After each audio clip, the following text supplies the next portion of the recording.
Ele está no meio de nós. Proclamação do Evangelho de Jesus Cristo, segundo Lucas. Glória a vós, Senhor. Naquele tempo, o Senhor escolheu outros 72 discípulos e os enviou 2 a 2 à sua frente, a toda a cidade e lugar aonde ele próprio deveria ir. E dizia-lhes: a messe é grande, mas os trabalhadores são poucos. Por isso pedi ao dono da messe que mande trabalhadores para a colheita.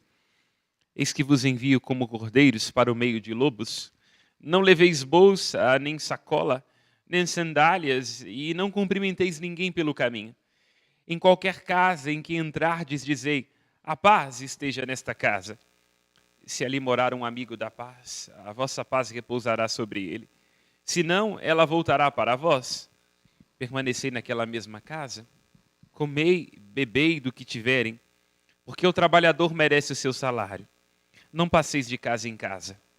Quando entrardes numa cidade e fordes bem recebido, comei o que vos servirem, curai os doentes que nela houver, e dizei ao povo: o reino de Deus está próximo de vós. Palavra da salvação. Glória a vós, Senhor. Pelas palavras do Santo Evangelho, sejam perdoados os nossos pecados. Amém. Ontem, quando refletíamos a carta do apóstolo Paulo aos Efésios, deparamos-nos diante do versículo 2, capítulo 2, versículo 14, desta referida carta. Assim Paulo dizia: Deus é rico em misericórdia. Ali está, irmãs e irmãos, o núcleo do Evangelho. Aquilo que nós anunciamos não é uma doutrina, mas um encontro da riqueza, da misericórdia, da graça de Deus, que faz perecer os valores relativos de todos os bens deste mundo, já que os bens deste mundo caducam, nos provocam fastio, nos decepcionam, podem ser roubados de nós, mas não a riqueza da graça de Deus. O encontro que fazemos com esta graça pode transformar profundamente as nossas vidas, e é isto que nós estamos celebrando na festa de hoje. A festa de um médico grego, um homem da Antioquia, profundamente transformado por aquilo que escuta a respeito de Jesus Cristo. É Lucas, apaixonado por Jesus Cristo, e esta paixão é experimentada na medida em que escuta Paulo rendido por Jesus. A paixão que transforma profundamente a vida destes dois homens e que pode transformar também a nossa. Paixão não superficial, não momentânea, mas encontro decisivo com a riqueza da misericórdia de Deus, que faz tudo, faz nossas preocupações humanas, faz nossos apegos parecerem nada. Sim, Deus é rico em misericórdia. E é esta misericórdia que se dá a conhecer na narrativa de Lucas. É ele quem particularmente transmite a nós as feições de Jesus Cristo, no seu cuidado com os pobres, com os publicanos, com as prostitutas, com os pecadores, dando a conhecer que o reino de Deus deve ser anunciado, em primeiro lugar, àqueles que estão vazios de si e, portanto, podem encher-se deste encontro. Irmãs e irmãos, a pessoalidade, o encontro com a pessoa é o que caracteriza de modo essencial a nossa fé judaico-cristã. Se nós vamos ao livro do Deuteronômio, no capítulo 4, versículo 7, assim está escrito: qual nação tem deuses tão próximos como é o Senhor? Ou se nós vamos lá ao Salmo 147, assim que se diz: anuncia a Jacó sua palavra, seus preceitos, suas leis a Israel. Nenhum povo recebeu tanto carinho, a nenhum outro revelou os seus preceitos. Ou quando nós vamos ao Salmo 33, que diz que do coração atribulado está perto o Senhor e que conforta os de espírito abatido, temos nós esta consciência profunda, o caráter pessoal, o encontro, a proximidade são os grandes definidores da nossa fé. E esta palavra é sempre atual, ressoa nas cartas do apóstolo Paulo e particularmente se dá a conhecer na perspectiva do evangelista Lucas. Não se pode encontrar a Cristo por costume. Aliás, quando nós imaginamos que o nosso rito, que as nossas novenas, que as nossas vestes, que a nossa repetição é capaz de ser mediadora do nosso encontro com Cristo, o que na verdade nós temos é uma multiplicação de ritos vazios, de estética e de hipocrisia. Não. O definidor da nossa experiência de fé, aquilo que a caracteriza de modo especial, é que nós nos encontramos com uma pessoa. Pessoa, em primeiro lugar, revelado aos nossos pais e mães no deserto, na medida em que Deus mostra a si mesmo na história do Antigo Testamento como aquele que é capaz de envolver-se com as causas humanas e faz de um sonho absolutamente tão humano e tão natural um pai e uma mãe que desejam ter um filho para neles prolongar a sua descendência, faz deste lugar da angústia e dos desejos humanos o ponto de partida da sua revelação. Já que a fé e o amor que Deus deseja comunicar a nós significa que Ele está profundamente inclinado a envolver-se com as nossas causas. Não é isto, irmãos e irmãs, que nós cantamos no Salmo que acabamos de declamar, no versículo 18? O Senhor está sempre perto de todos aqueles que o invocam, de todos aqueles que o invocam em verdade, ou aqui traduzido, lealmente. Você, eu, nós temos consciência da nossa fé como uma proximidade? Se nos fosse perguntado sobre o que define de modo essencial a nossa caminhada na igreja, a palavra proximidade, intimidade, encontro com Deus teria um lugar especial? Olhe para a sua vida, para o seu itinerário de fé. Ele está mais cheio de ritos, de repetições, de brigas, de disputas, de desencontros na reunião do conselho, de julgamentos, de neuroses, ou de fato estará caracterizado por este encontro? Prestemos bem atenção naquilo que nós cantamos no Salmo. Ó Senhor, vossos amigos anunciem o vosso reino glorioso. Há pessoas que passam anos dentro da igreja e somente sabem se relacionar com Deus na medida do servo.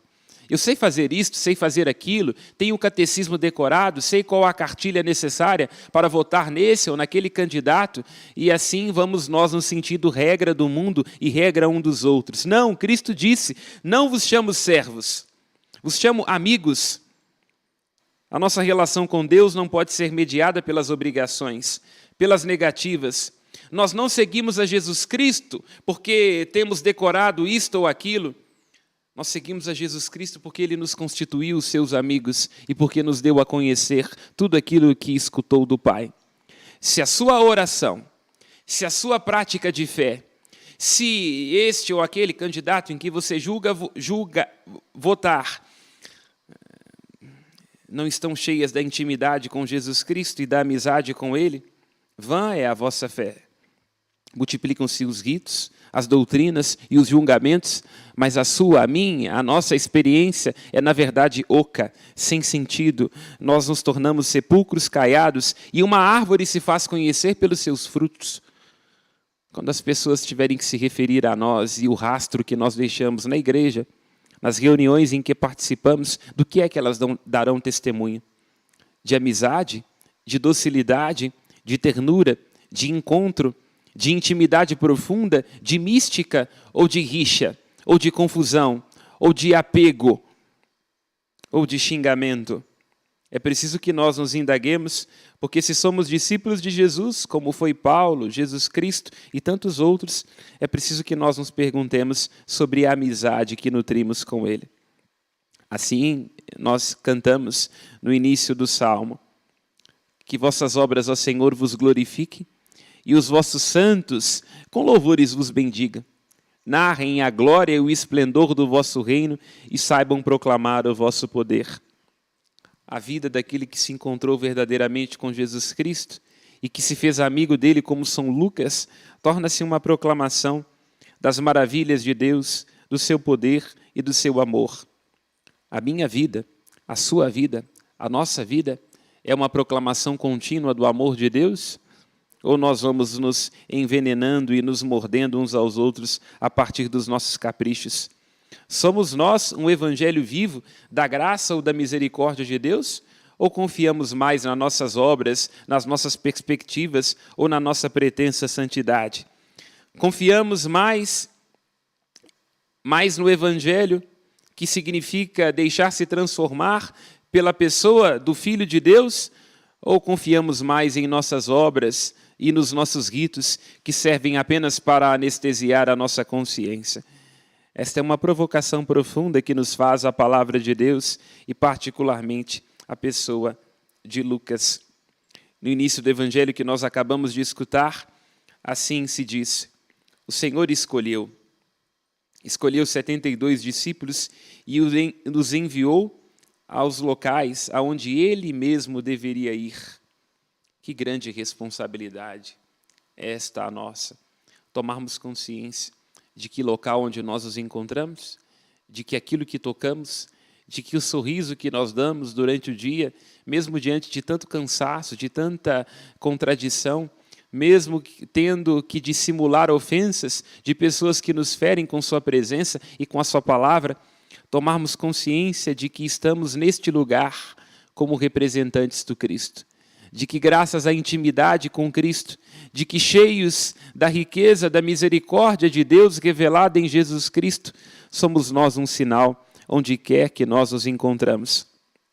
Esta palavra implícita dos discípulos que têm que visitar, e ao visitar são chamados a curar, a transmitir a paz, caracteriza profundamente o Evangelho de Lucas, já que no capítulo 1, versículo 78, deste referido Evangelho, assim diz, que o sol que nasce do alto nos veio visitar para iluminar a nós e a todos aqueles que jazem nas trevas e nas sombras da morte. É este sol, sol da misericórdia, sol que jamais tem ocaso e também o nascer desconhece, sol da pessoa de Jesus Cristo que quer nos iluminar, fazendo-se nosso amigo, que deve brilhar todos os dias nas trevas que trazemos em nossas almas. E quantas trevas nós trazemos? Somos tão autocentrados, tão egoístas, tão hipócritas, tão superficiais, tão momentâneos, tão julgadores uns dos outros, que a luz do Cristo que brilha e vive e reina para sempre, desponte em nossos corações, e assim, sendo visitados pela amizade de Deus, que é sempre tão próximo de nós, como jamais ninguém é capaz de ser, nos leve também, como nos quer mostrar o Evangelho de Lucas, a sermos próximos uns dos outros, já que com a consolação mesma que nós recebemos de Deus, nós temos que nos pôr todos os dias a consolar, de modo que nossa vida transborde, não ritos vazios, mas misericórdia, de modo que nós sejamos não cheios de nós mesmos, mas da grande riqueza da graça de Deus, e de modo que nós nos ponhamos com tudo aquilo que somos, com aquilo que dizemos, com aquilo que fazemos, a apaixonar homens e mulheres por Jesus Cristo, que é, antes de tudo, nosso amigo. Louvado seja o nosso Senhor Jesus Cristo. Para sempre seja louvado. Nossas preces.